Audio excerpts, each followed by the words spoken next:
This is the sound cannabis companies hear when they try to place an ad on Facebook, Twitter, or Google. The tech overlords' arbitrary discrimination against our industry is unfair, but until they change their restraint of trade policies, we need an alternative way to share our message with our customers. Cannabis podcasts are one of the last advertising platforms not controlled by tech monopolies. And for as low as $9.99 a week, cannabis companies have the freedom to play their uncensored commercials to customers around the world. Don't let tech bosses dictate how you run your business. Go to PodConX.com. That's PodConX.com. And for just $9.99 per week, you can go from this to this.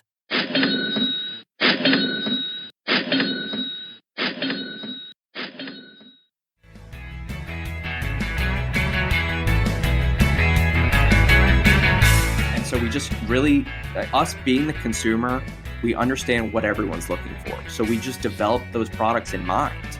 Yes, these are things we're using. Or selling. And selling. And so for us, our goal was to be the first smoking accessories company in Walmart. It's clean, they're functional products, they make sense. There's not weed leaves everywhere, there's not Rasta colors everywhere. You're not embarrassed by these products. If your girlfriend, mother, grandmother saw them on the coffee table, it's all good. From the PodConX studios, high in the Rockies at the beautiful Beaver Creek Resort, it's the Raising Cannabis Capital Show. Today at MJ Bulls, we are joined by Bryan Gerber, the CEO of Hemper. Bryan, welcome to the show. Thanks, Dan. Appreciate you having me on. Oh, this is going to be fun. I am so intrigued by the Hemper in a Box experience. I've been researching your website, going through everything. You give people an opportunity to try different products, experience different brands, all different categories, and they never have to leave their house. I'm like, this is one of those ideas. It's like, why didn't I think of that idea? Do you remember the moment that you came up with this idea, or what inspired you to come up with this idea?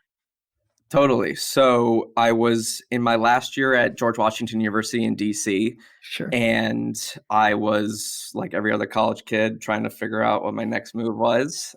Applying to jobs was one idea, or going to grad school was another. And I guess I had a third one, which was I'm going to start an online subscription service for paraphernalia products. And basically, in my last semester of school, I was building the Shopify website as opposed to studying for my finals. I was so gung-ho on this. I basically was just purchasing a lot of these products for myself off Amazon. And the replenishment aspect, because it's a little bit more restricted products, Amazon wasn't allowing you to do subscription-based for any of these types of products. And I was like, well, they're all replenishables. It's just like toilet paper. I can't get it quick enough. And so I started thinking like Birchbox style for smoking accessories. And I wasn't really into like paraphernalia or products like that. I didn't have a bong my whole life. I didn't have grinders. I didn't really have anything. It was just kind of, rolling papers and filter tips. Super simple, right? When I first came up with the concept for hemper-box, it was basically a discreet, convenient, economy-priced product that ended up being more of a discovery outlet for consumers. I graduated college May 18, 2015. We launched June 1st, 2015. Yes. And so we had like 30 subscribers our first month, nothing crazy. And basically, I was just curating a box of 10 products that I would like to receive as a customer. So I convinced 30 people to sign up. They got their box. They loved it. And then we just kind of kept moving forward. And then about 6 months into it, I launched a guest curated concept where we would bring in a celebrity, and we pilot tested this with popular YouTubers at first. Brought them in, they picked the items for a month. And so that concept we launched August 2015 with a small YouTuber named Jane Dro. And we catapulted from 300 subscribers in June, July to over 1,500 August boxes. So the snowball effect started happening really quickly. We went from processing 5,000-10,000 a month to over 50 to 100,000 a month within first 6 months. So I was like, okay, that hit, that worked. And at this point, I majored in accounting and information systems. So I had a great starting idea at how business should be run, but obviously digital marketing and running ads in restricted space and influencers and all this stuff was just kind of on the job learning, right? And so we just worked with larger influencers. And one thing about the cannabis community is that it really doesn't discriminate. Professional skateboarders, there's comedians, there's musicians, there's bankers, everybody partakes. So we just started going down the gamut of people who we thought really were on brand with us and that were in the community. And so we started working with larger YouTubers, larger musicians, and just doing bigger collaborations. And then towards the end of the first year, I was like, okay, we have 2,500 subscribers. We're growing like wildfire. What's next? How do we keep this box fresh? And I started doing a ton of research, and everything led back to product development, new stuff all the time. And so early 2016, we started developing our own smoking accessories and introducing them through the subscription box, kind of like our own Trojan horse marketing outlet, right?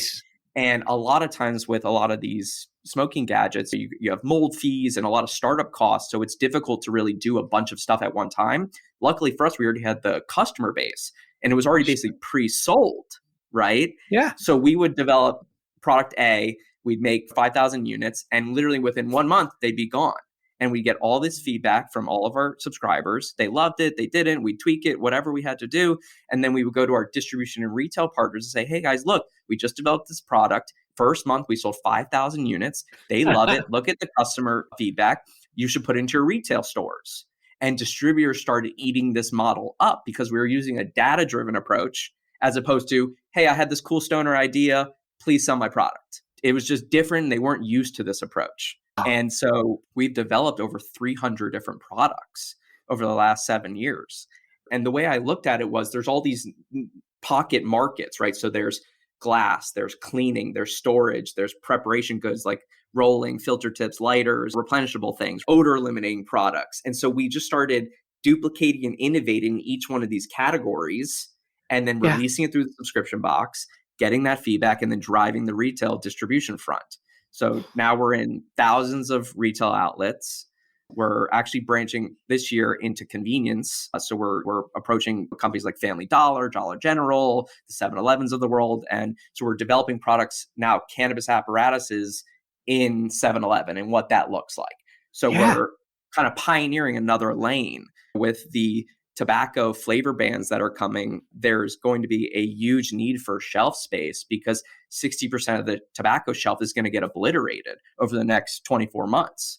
So we're developing new products, not just through the subscription service, but outside now and tackling all those different pocket markets. And so we just really, us being the consumer, we understand what everyone's looking for. So we just developed those products in mind. These are things we're using. Or selling.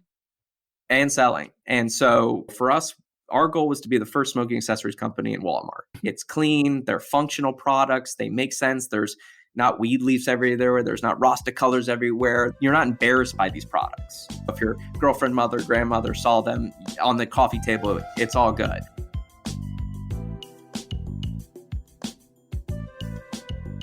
You said that your goal is to be in Walmart.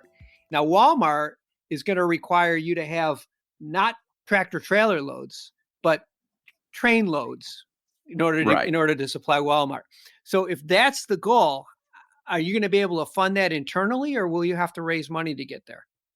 Yeah, so we've raised a couple rounds so far. We did our seed and Series A in 2018.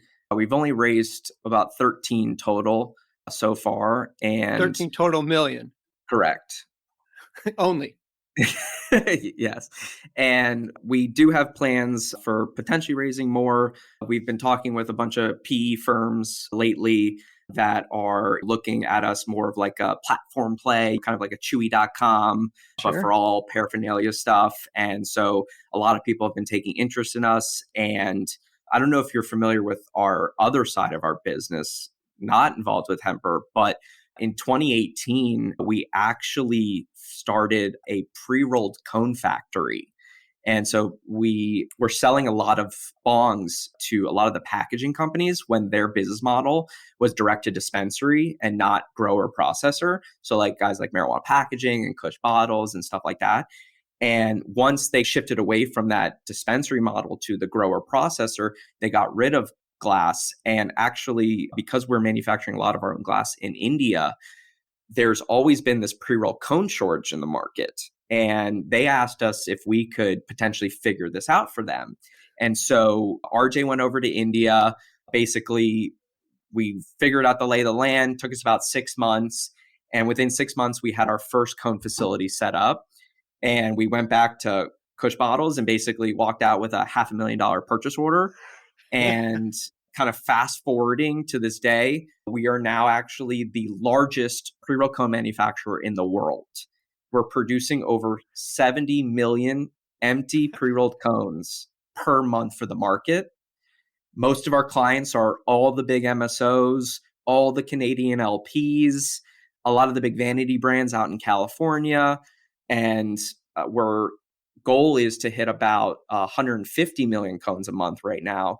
But just to give you some perspective, on order right now, we have over 450 million cones with POs and deposits in hand. And so this kind of segued into our other business, which we call Horror Supply, which came in as a service-based entity to alleviate supply chain problems for the largest cannabis companies in the world. And we're doing just that.